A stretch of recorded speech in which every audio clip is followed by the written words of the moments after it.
Ciao tifosi del Napoli! Oggi vi porto un'esclusiva direttamente dalle parole del giornalista Salvatore Cagliazza, che ha parlato nel programma Napoli Magazine Live.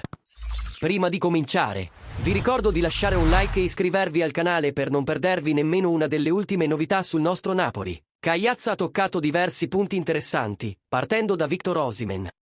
Secondo lui, il Napoli si è liberato di un grande peso con l'uscita di Osimhen, e questa potrebbe essere stata la decisione giusta. De Laurentiis ha cambiato strategia sul mercato, puntando su giocatori già affermati, anche se non garantiscono ritorni economici in futuro. Questo è un grande rischio che ADL ha deciso di correre per riportare il Napoli in Champions League, un obiettivo fondamentale per il club. Ma cosa ci aspetta adesso?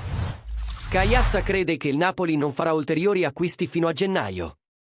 Ngonge potrebbe essere uno dei pochi movimenti in uscita, con il campionato turco ancora aperto.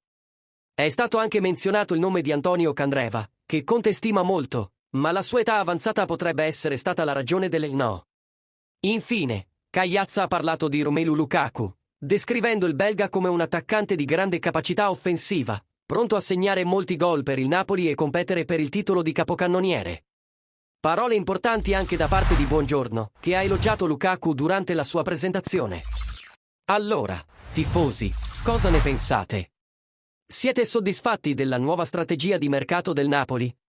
E credete che Lukaku possa davvero fare la differenza in questa stagione? Fatemelo sapere nei commenti e non dimenticate di lasciare un like e iscrivervi al canale per restare aggiornati su tutto ciò che riguarda il nostro Napoli.